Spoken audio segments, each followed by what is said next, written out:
Ngày nay mà đã mong bác ôn thì lại ô ní khơi nhờ sầm bô thầy chơn lấy bông hiệp chom chọc đã khan phô video vui bác ôn ơi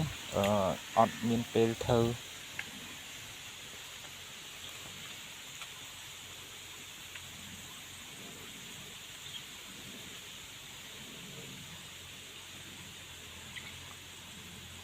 miền tía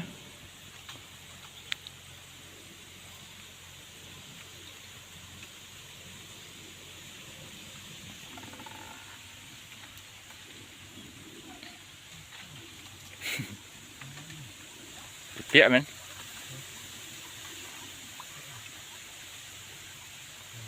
cũng ói thấy tức